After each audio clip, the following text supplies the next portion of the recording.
Students, आज हम लोग चर्चा करेंगे अमेरिकी राष्ट्रपति के कार्यकाल, उसके उत्तराधिकार, उसको प्राप्त विशेषाधिकार और उन मुक्तियों के विषय में। और फिर हम देखेंगे कि अमेरिकी राष्ट्रपति को कौन से अधिकार या शक्तियां संविधान के द्वारा प्रदान की गई हैं और व्यवहारतः प्रथागत रूप में या परिस्थितियों वश कौन से अधिकार उसके पक्ष में विकसित हुए हैं। क्योंकि अमेरिकी राष्ट्रपति दुनिया का सर्वाधिक शक्तिशाली कार्यपालक माना जाता है। पिछली क्लास में हमने उसके निर्वाचन के विषय में चर्चा की थी कि कैसे चुना जाता है अमेरिकी राष्ट्रपति। एक बहुत ही उत्साहपूर्ण वातावरण में अमेरिकी राष्ट्रपति का चुनाव होता है। जहां तक उसके कार्यकाल का प्रश्न है, संविधान में इस पर, संविधान जब बन रहा था, संविधान सभा में, फिलाडेल्फिया सम्मेलन में इस पर बहुत ज्यादा बहस चली थी। और इस सम्मेलन के ही एक सदस्य हैमिल्टन का ये मत था कि राष्ट्रपति को आजीवन अपने पद पर बने रहना चाहिए, जबकि जो अन्य मेंबर्स थे संविधान सभा के, वो लोग चाहते थे कि राष्ट्रपति तब तक अपने पद पर बना रहे जब तक उसके द्वारा सदाचरण प्रस्तुत किया जाए, यानी सदाचार पर्यंत वो अपने पद पर बने रहना चाहिए। काफी विचार विमर्श के बाद फिलाडेल्फिया सम्मेलन के प्रतिनिधियों की बहुसंख्या ये चाहती थी, इस निष्कर्ष पर पहुंची कि राष्ट्रपति का कार्यकाल 2 वर्ष से लेकर 12 वर्ष के मध्य तक होना चाहिए। अंत में इस बात पर मुहर लगाई गई कि उसका कार्यकाल 4 वर्ष होना चाहिए और उसके पुनर्निर्वाचन पर कोई प्रतिबंध नहीं होना चाहिए। लेकिन राष्ट्रपति जेफरसन ने तीसरी बार चुनाव न लड़ने की घोषणा करके ये परंपरा स्थापित कर दी इस संबंध में, एक राष्ट्रपति 2 ही कार्यकाल को पूरा कर सकेगा। हालांकि बाद में सेकेंड वर्ल्ड वॉर के समय राष्ट्रपति रूजवेल्ट ने इस प्रथा को तोड़ने का प्रयास किया और तीसरी बार चुनाव लड़ने की घोषणा की। लेकिन बाद में 1951 में संविधान में 22वां संशोधन किया गया और ये निश्चित कर दिया गया, ये प्रथा सी बन गई कि कोई राष्ट्रपति केवल एक बार ही पुनः निर्वाचित हो सकता है और 4 वर्ष की अवधि से पूर्व भी उसे महाभियोग की प्रक्रिया के आधार पर हटाया जा सकता है। ये महाभियोग उस पर देशद्रोह या राजद्रोह या दुराचरण, संविधान का उल्लंघन या किसी गंभीर अपराध के आधार पर चलाया जा सकता है। और जब सीनेट उस आरोप की जांच कर लेती है, अपने बहुमत से उस आरोप को सिद्ध कर देती है कि हाँ, राष्ट्रपति के ऊपर लगाया गया ये आरोप सही है, उसको अपना पद छोड़ देना चाहिए, तब राष्ट्रपति अपना पद छोड़ देता है।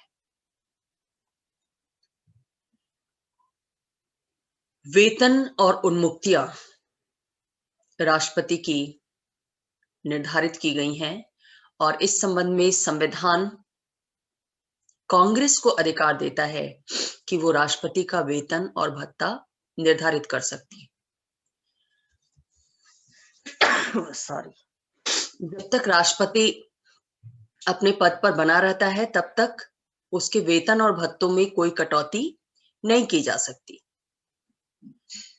उसको कुछ उन्मुक्तियां प्राप्त हैं, जैसे महाभियोग की प्रक्रिया के अतिरिक्त किसी भी न्यायालय में या किसी भी विधानमंडल के द्वारा उसके विरुद्ध कोई अभियोग नहीं चलाया जा सकता।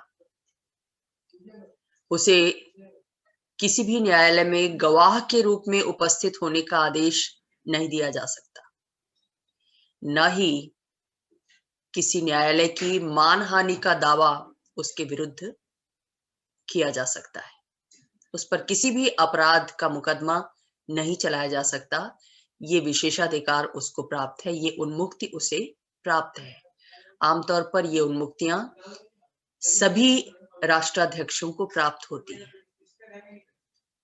ब्रिटेन में राजा को ये उन्मुक्तियां प्राप्त हैं और भारत जैसे देश में राष्ट्रपति को ये उन्मुक्तियां प्राप्त हैं। मुख्य कार्यपालक को विधि से ऊपर समझा जाता है और क्षमा करने की शक्ति उसे प्राप्त है। किसी भी अपराधी के अपराध को वो क्षमा कर सकता है। 1973 में जब राष्ट्रपति निक्सन के विरुद्ध वाटरगेट कांड के संदर्भ में न्यायाधीश सिरिका ने उनके नाम गवाही के लिए उपस्थित होने का आदेश जारी किया, जिसको सब पोना कहते हैं, तो राष्ट्रपति निक्सन ने इसी उन्मुक्ति का हवाला देते हुए इसे अस्वीकार कर दिया था। ये वाटरगेट कांड क्या था? राष्ट्रपति भवन, जिसे अमेरिका में व्हाइट हाउस के नाम से जानते हैं, इसमें अवैधानिक रूप से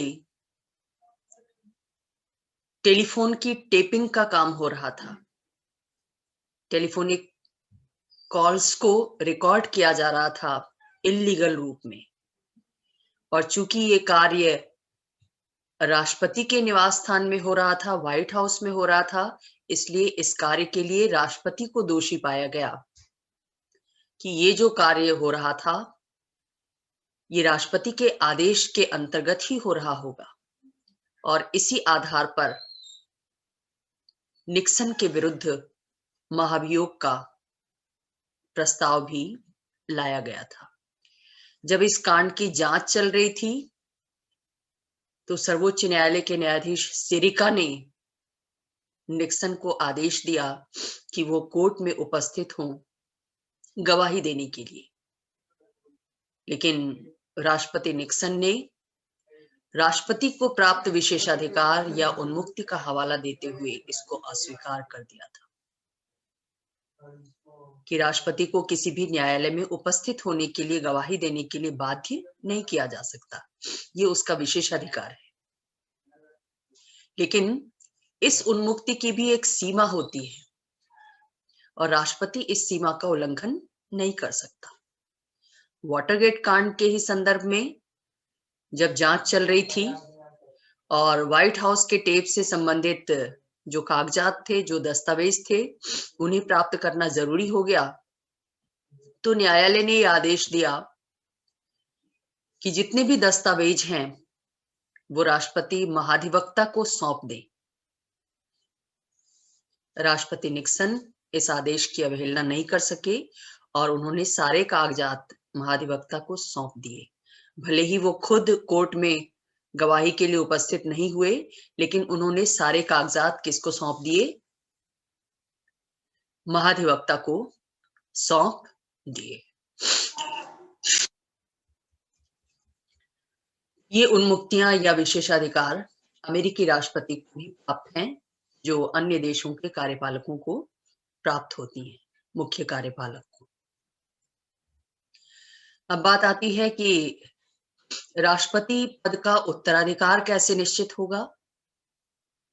यदि किसी कारण से राष्ट्रपति पद धारक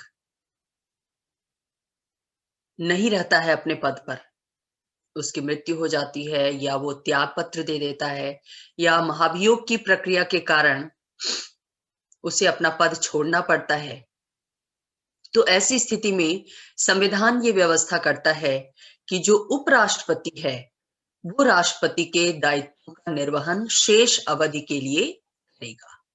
मान लीजिए राष्ट्रपति 4 वर्ष के लिए चुना गया और 2 वर्ष के बाद उस पर महाभियोग का आरोप लगाया गया, वो सिद्ध हो गया, उसे अपना पद छोड़ना पड़ा, तो बाकी जो 2 वर्ष बचा हुआ है उसके कार्यकाल का, उन वर्षों में राष्ट्रपति पद के दायित्वों का निर्वहन उपराष्ट्रपति के द्वारा किया जाएगा। सभी देशों में, हमारे अपने देश में, भारत में भी राष्ट्रपति का पद रिक्त होने पर उपराष्ट्रपति उसके दायित्व का निर्वहन करता है, लेकिन वो एक कार्यवाहक राष्ट्रपति के रूप में कार्य करता है। जबकि अमेरिका में जो उपराष्ट्रपति राष्ट्रपति का पद रिक्त होने पर उसका पदभार ग्रहण करता है, तो वो एक पूर्णकालिक राष्ट्रपति के रूप में कार्य करता है। उसे कार्यवाहक राष्ट्रपति नहीं कहा जा सकता। संविधान ये भी व्यवस्था करता है कि अगर किसी कारण से राष्ट्रपति कुछ समय के लिए अपने दायित्वों का निर्वहन करने में सक्षम नहीं है, वो बीमार पड़ जाता है, किसी गंभीर बीमारी से ग्रस्त है, तो ऐसी स्थिति में उपराष्ट्रपति उसके दायित्वों का निर्वहन करेगा। संविधान में ऐसी व्यवस्था की गई है। राष्ट्रपति को केवल एक सूचना देनी होगी कांग्रेस को कि इस कारण से वो अपने पद के दायित्वों का इस अवधि तक निर्वहन करने में सक्षम नहीं है। कांग्रेस उसके इस आवेदन को स्वीकार कर लेती है और उपराष्ट्रपति उस समय के लिए कार्य करता है। हालांकि व्यवहार में आज तक किसी भी राष्ट्रपति ने अस्थायी रूप से उपराष्ट्रपति को अपने स्थान पर कार्य करने की अनुमति नहीं दी है। भले ही वैसी परिस्थितियां आई हैं, लेकिन फिर भी अस्थायी तौर पर उपराष्ट्रपति को यह दायित्व नहीं दिया गया है। जैसे 1919 से लेकर 1921 तक राष्ट्रपति विल्सन लगभग मृत्युशैया पर पड़े थे, फिर भी उन्होंने अस्थायी रूप में उपराष्ट्रपति को अपने पद के दायित्व का निर्वहन करने की अनुमति नहीं दी। ऐसा भी हो सकता है कि किसी कारण से राष्ट्रपति का पद भी रिक्त हो जाए और उपराष्ट्रपति का पद भी रिक्त हो जाए, दोनों पद एक साथ रिक्त हो जाए, तो ऐसी स्थिति में क्या किया जाएगा? इस विषय में संविधान मौन है। संविधान में इसका कोई निदान नहीं दिया गया था। वैसे भी अमेरिकी संविधान संक्षिप्त संविधान है, बहुत सारी बातों को उसमें उल्लिखित नहीं किया गया है। किंतु संविधान का 25वां संशोधन जो 1967 में किया गया, उसके अनुसार ये व्यवस्था की गई कि उपराष्ट्रपति का पद भी रिक्त होने पर राष्ट्रपति उपराष्ट्रपति पद पर किसी भी व्यक्ति की नियुक्ति कर देते हैं और कांग्रेस के दोनों सदनों के बहुमत से उसे स्वीकार कर लिए जाने पर वो उपराष्ट्रपति अपना कार्यभार संभाल लेता है। 1973 में एग्न्यू के त्यागपत्र देने पर राष्ट्रपति निक्सन ने फोर्ड को उपराष्ट्रपति पद पर नियुक्त किया था। अपरिहार्य स्थितियों में राष्ट्रपति के द्वारा उपराष्ट्रपति पद पर नियुक्ति की जा सकती है। वैसे उपराष्ट्रपति का भी निर्वाचन होता है राष्ट्रपति के निर्वाचन के साथ ही, जैसा आपने देखा है राष्ट्रपति के निर्वाचन की प्रक्रिया के अंतर्गत। इस तरह से उसका उत्तराधिकार निश्चित होता है। राष्ट्रपति का उत्तराधिकारी निश्चित किया जाता है विभिन्न असामान्य अपरिहार्य स्थितियों से निपटने के लिए। अब प्रश्न उठता है कि राष्ट्रपति को कौन से अधिकार प्राप्त हैं, उसके द्वारा किन कार्यों को संपन्न किया जाता है। तो जहां तक संविधान की बात है, संविधान के अनुच्छेद 2 में ये व्यवस्था की गई है कि संयुक्त राज्य अमेरिका की सभी प्रशासनिक शक्तियां राष्ट्रपति में निहित होंगी। संविधान के अनुच्छेद 2 में सिर्फ इतना कहा गया है और इस कथन से राष्ट्रपति की जो वर्तमान शक्तियां हैं उनका पता नहीं चलता। ये शब्द जो संविधान में कहे गए हैं वो राष्ट्रपति पदधारी की गरिमा को प्रस्तुत करने में सक्षम नहीं है। कहने का मतलब ये है कि वर्तमान में अमेरिकी राष्ट्रपति का पद और उससे जुड़े हुए अधिकार इतने व्यापक हैं, उसका पद इतना गरिमामय है, उसके विषय में संविधान में वैसी शब्दावली का प्रयोग नहीं किया गया है। इसकी वजह क्या है? वजह यह है कि अमेरिकी संविधान निर्माता ये नहीं चाहते थे कि राष्ट्रपति पद बहुत ज्यादा शक्तिशाली बन जाए। उनका उद्देश्य क्या था? उनका उद्देश्य ये था कि सुरक्षा और शक्ति में समन्वय बना रहे, राष्ट्र की सुरक्षा भी हो, लोगों के अधिकारों की सुरक्षा हो, स्वतंत्रताओं की रक्षा हो, और साथ ही राष्ट्रपति की शक्ति भी बनी रहे। शक्ति इसलिए क्योंकि शक्तिशाली राष्ट्रपति ही राष्ट्रीय सीमाओं की रक्षा कर सकता है, देश को महाशक्ति बना सकता है और देश के अंदर शांति और सुव्यवस्था की स्थापना कर सकता है, लोगों के अधिकारों की रक्षा कर सकता है, संघात्मक व्यवस्था की रक्षा कर सकता है। तो इन बातों को ध्यान में रखते हुए संविधान निर्माताओं ने राष्ट्रपति के विषय में जो व्यवस्था की,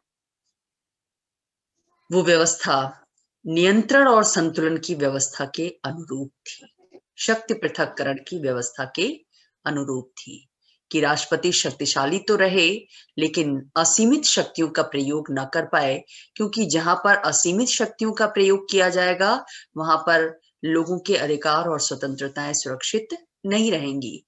अमेरिकी संघ में राज्यों के अधिकार सुरक्षित नहीं रहेंगे। इसलिए उसकी शक्तियों को सीमित करते हुए नियंत्रण और संतुलन की व्यवस्था भी स्थापित की गई कि राष्ट्रपति जिन भी अधिकारों का प्रयोग करेगा उन अधिकारों को नियंत्रित करने का कार्य अन्य दो अंगों के द्वारा किया जाएगा, यानी अमेरिकी कांग्रेस और न्यायपालिका, संघीय न्यायपालिका। आप आगे देखेंगे कि कैसे ये दोनों अंग राष्ट्रपति की शक्तियों को नियंत्रित करते हैं। तो ये व्यवस्था संविधान में की गई और इसीलिए शायद संविधान में जो शब्दावली है राष्ट्रपति के विषय में, वो उसके वास्तविक स्वरूप को स्पष्ट नहीं कर पाती। किंतु जैसा हम देखते हैं कि कई बार संविधान का जो विकास होता है वो संविधान निर्माताओं की इच्छा के अनुरूप नहीं होता। संविधान निर्माता कुछ चाहते हैं लेकिन संविधान का विकास किसी और दिशा में होता है। और अमेरिकी राष्ट्रपति की शक्तियों में जो वृद्धि हुई वो इस बात का बहुत बड़ा प्रमाण है। राष्ट्रपति की शक्तियों के विषय में उसका आकलन करते हुए लास्की ने बहुत उचित लिखा है कि अमेरिकी राष्ट्रपति के कार्यों की संख्या अपरिमित है, असीमित है।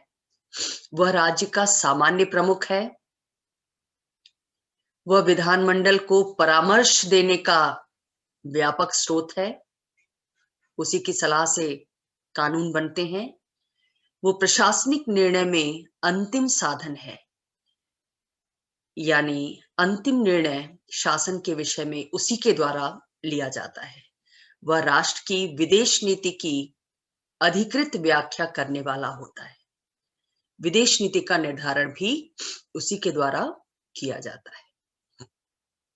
ये उसकी शक्तियों की वास्तविकता को प्रकट करता है, लास्की का ये कथन, ये उद्धरण।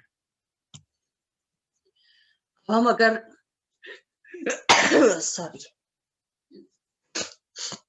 राष्ट्रपति की शक्तियों के स्रोत के विषय में विचार करते हैं तो हम ये पाते हैं कि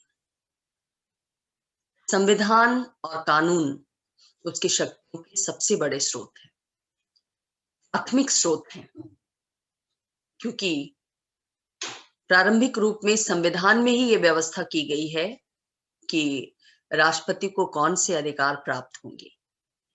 और इन व्यवस्थाओं में कांग्रेस यानी विधायिका कोई कमी नहीं कर सकती और न ही उन्हें छीन सकती है, बल्कि कांग्रेस ने स्वयं समय समय पर अधिनियम बनाकर राष्ट्रपति की शक्तियों में वृद्धि की है।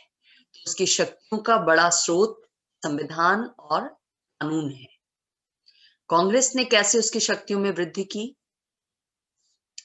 उदाहरण के रूप में आप ले सकते हैं कि शुरुआती दौर में जब अमेरिकी संविधान लागू हुआ था उस वक्त अमेरिका की विदेश नीति तटस्थता के सिद्धांत पर आधारित थी, जिसका मतलब था कि अमेरिका दुनिया के विभिन्न देशों से शांतिपूर्ण ढंग से व्यापार तो करेगा, लेकिन उलझन पैदा करने वाली संधियां किसी देश के साथ नहीं करेगा, दूसरे राष्ट्रों के मामलों में किसी तरह का हस्तक्षेप नहीं करेगा, किसी तरह का इन्वॉल्वमेंट उसका नहीं होगा।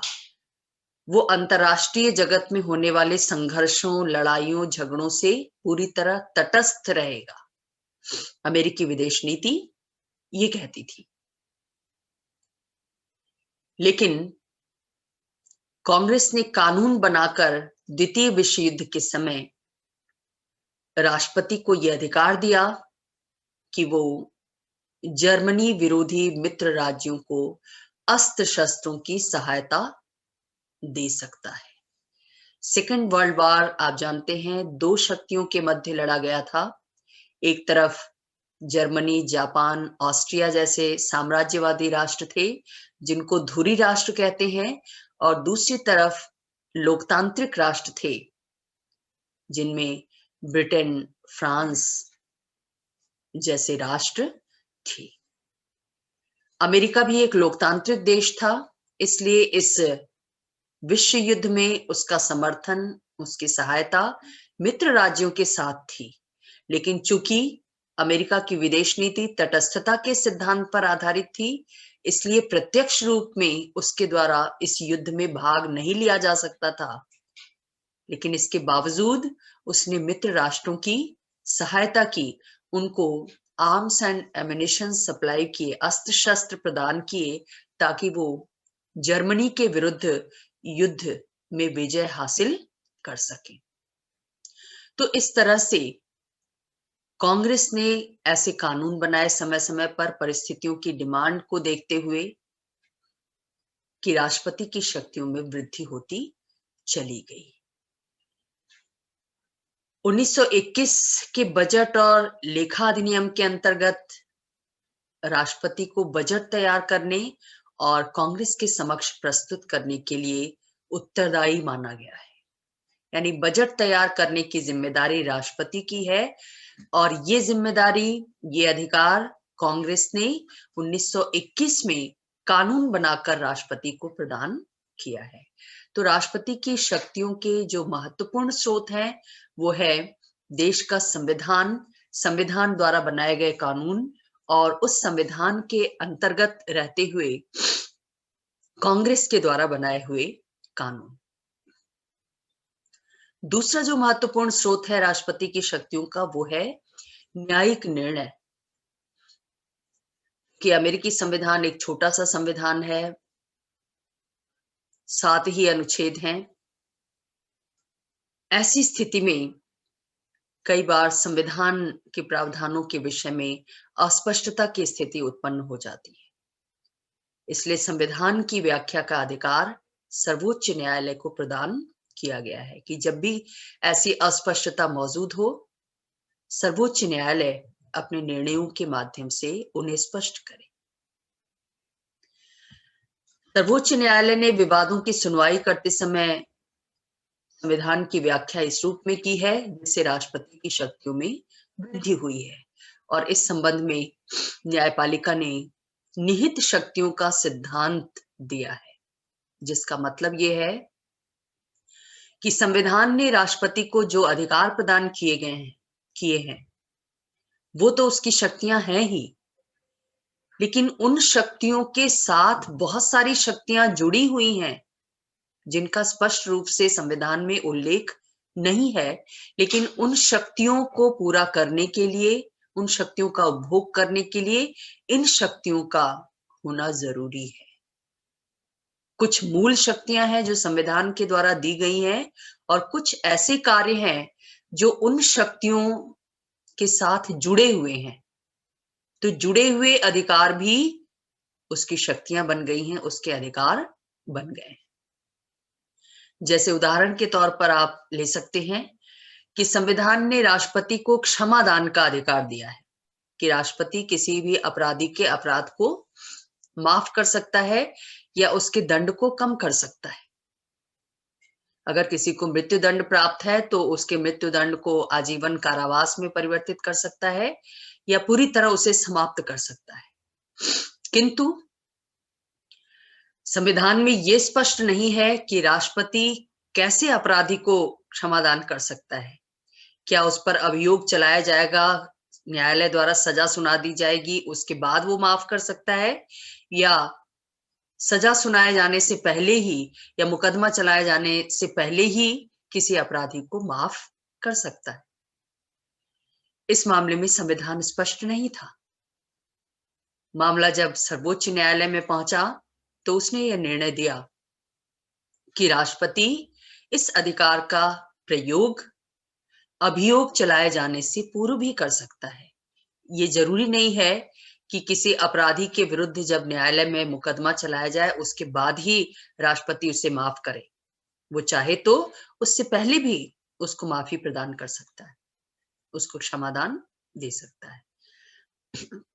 तो इस तरह से न्यायपालिका ने नाना मामलों में ऐसे निर्णय प्रदान किए कि राष्ट्रपति के हाथों में बहुत सारी वो शक्तियां आ गई जो शक्तियां स्पष्ट रूप में संविधान के द्वारा उसे प्रदान नहीं की गई। ऐसे ही एक उदाहरण के रूप में आप ले सकते हैं कि राष्ट्रपति को संविधान महत्वपूर्ण पदों पर नियुक्तियां करने का अधिकार देता है, किंतु जिन पदों पर राष्ट्रपति नियुक्तियां करता है उन पदाधिकारियों को किसी खास कंडीशन में, खास स्थिति में पद से हटाएगा कौन, इसके विषय में संविधान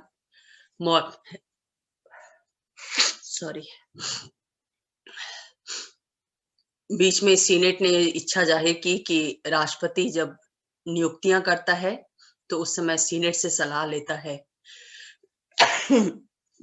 इसलिए जब पद से हटाए तब भी उसे सीनेट की अनुमति लेने की आवश्यकता होनी चाहिए। लेकिन सर्वोच्च न्यायालय ने अपने निर्णय में स्पष्ट कर दिया कि नियुक्ति करते समय भले ही राष्ट्रपति सीनेट से सलाह करेगा, सीनेटर से सलाह करेगा, लेकिन हटाने के लिए, किसी अधिकारी को उसके पद से हटाने के लिए उसे सीनेट की अनुमति लेने की आवश्यकता नहीं है। तो ये सारे अधिकार राष्ट्रपति को न्यायिक निर्णयों के माध्यम से प्राप्त हुए हैं। तो न्यायिक निर्णय भी उसकी शक्तियों के एक प्रमुख स्रोत के रूप में हमारे सामने आते हैं। इसके अलावा प्रथाएं भी राष्ट्रपति के अधिकारों की स्रोत हैं। हर देश में संवैधानिक और कानूनी प्रावधानों से पृथक कुछ ऐसी प्रथाएं विकसित हो जाती हैं जो उच्च अधिकारियों को शक्तियां प्रदान करती चली जाती हैं। अमेरिकी राष्ट्रपति की शक्तियों की वृद्धि में भी इन प्रथाओं का योगदान रहा है। कौन सी प्रथाएं? प्रथा यह है कि राष्ट्रपति अपने दल का सर्वोच्च नेता होता है, इसलिए सभी महत्वपूर्ण विषयों पर अनिवार्य रूप से उसकी राय ली जानी चाहिए। सीनेटीय शिष्टाचार का विकास जो हुआ है वो भी प्रथागत रूप में ही हुआ है। संविधान इस विषय में कोई व्यवस्था नहीं देता है। राष्ट्रपति की शक्तियों को हम कुछ शीर्षकों के अंतर्गत देख सकते हैं, जैसे सबसे प्राथमिक अधिकार जो राष्ट्रपति को प्राप्त है वो है कानूनों को क्रियान्वित करना और राजनीतिक व्यवस्था की रक्षा करना।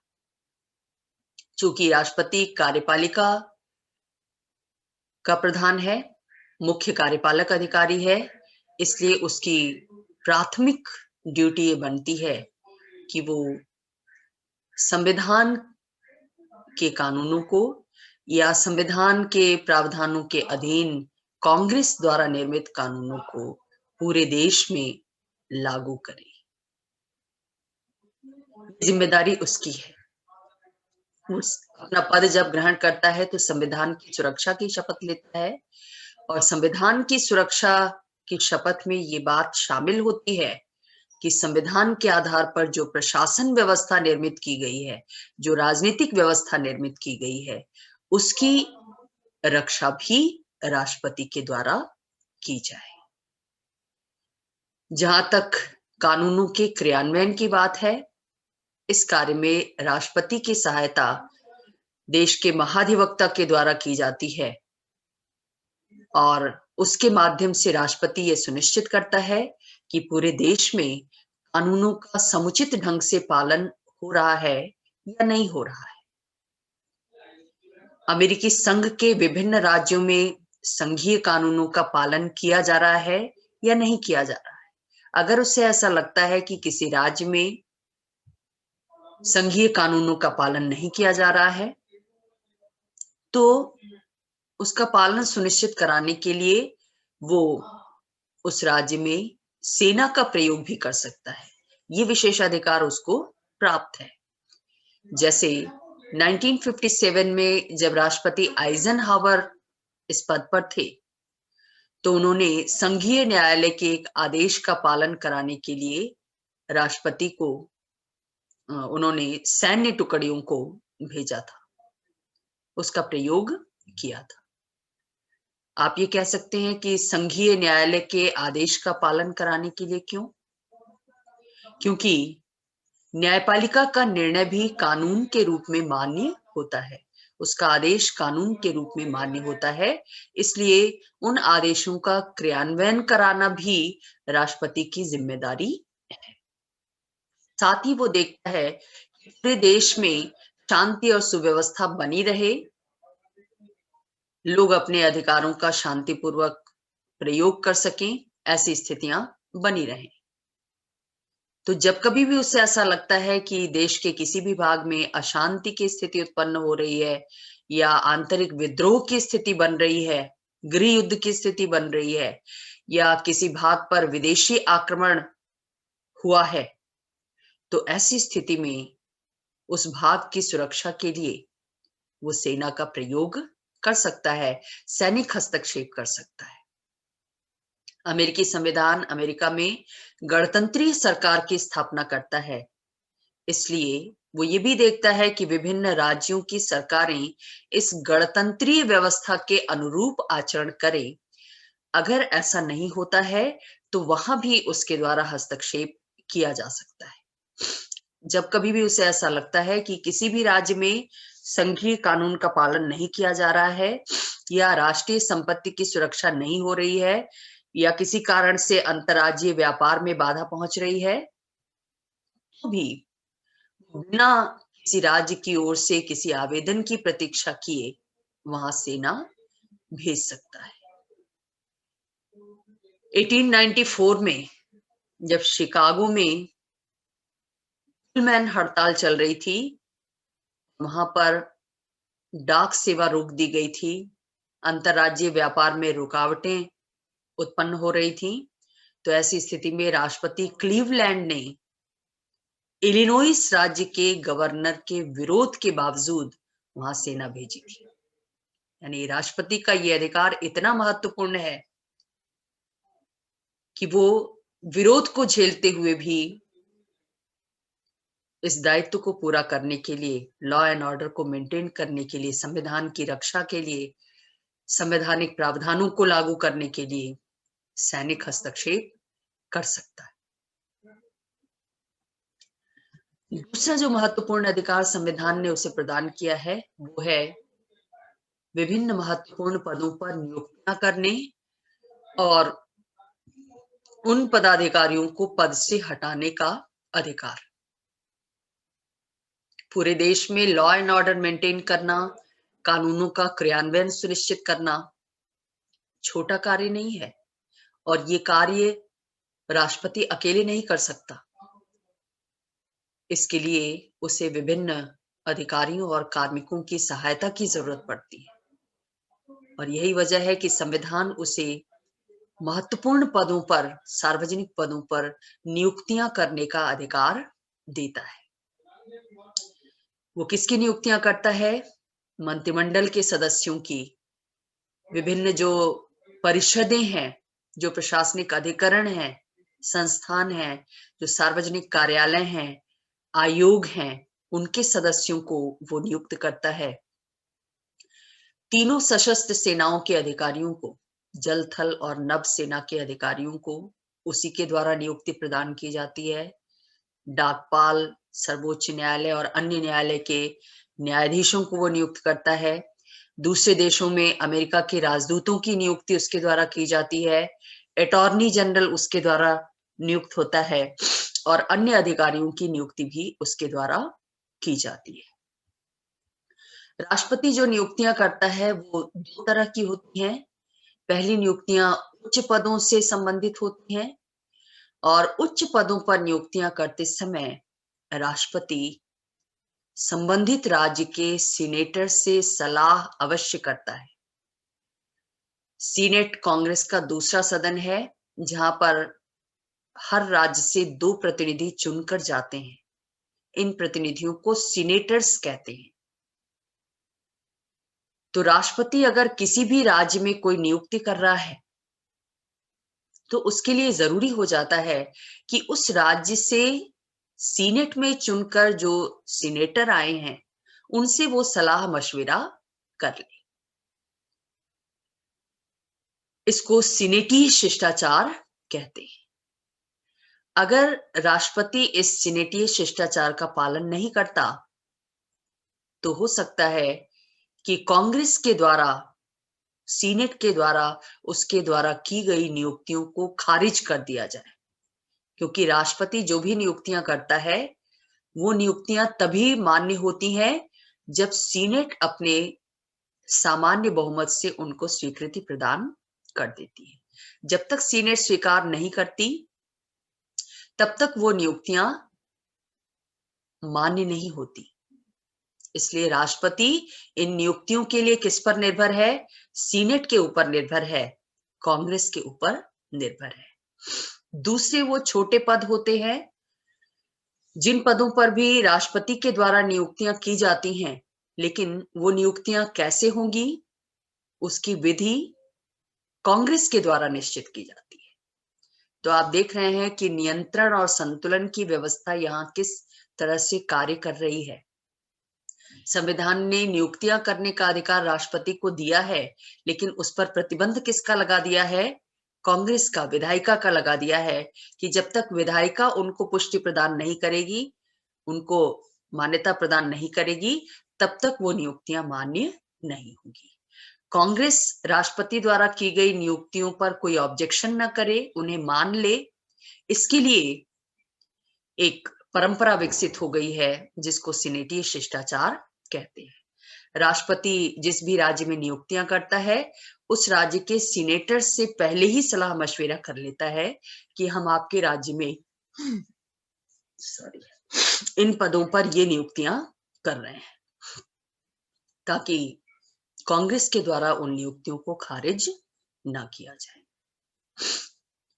अब जहां तक इन पदों पर नियुक्त अधिकारियों को हटाने का सवाल है, तो महत्वपूर्ण पदाधिकारियों को पद से हटाने की प्रक्रिया तो संविधान के द्वारा दी गई है, जिसको महाभियोग की प्रक्रिया के नाम से जानते हैं।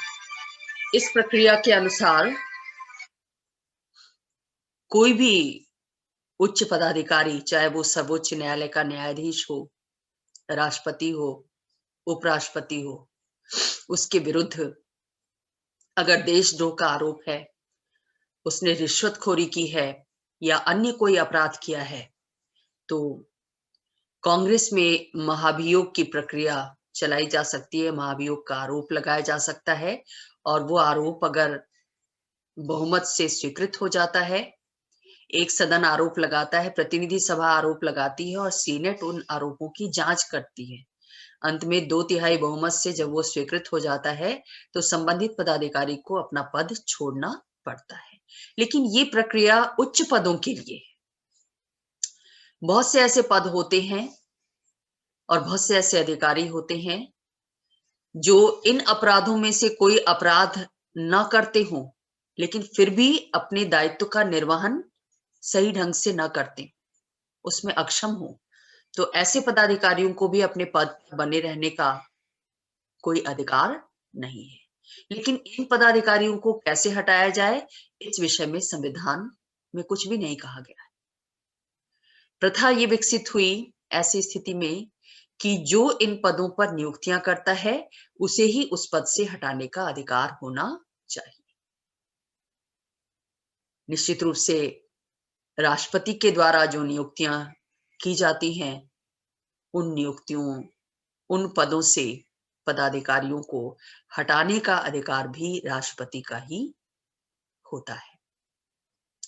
बाद में जब न्यायालय में इस तरह के मामले गए, तो न्यायालय ने भी इस प्रथा पर अपनी मुहर लगा दी और आदेश में, अपने निर्णय में ये कहा कि राष्ट्रपति को उन पदों पर पदच्युति करने का अधिकार भी है। जिन पदाधिकारियों को वो नियुक्त करता है, उनको उनके पद से हटाने का अधिकार भी उसका ही है।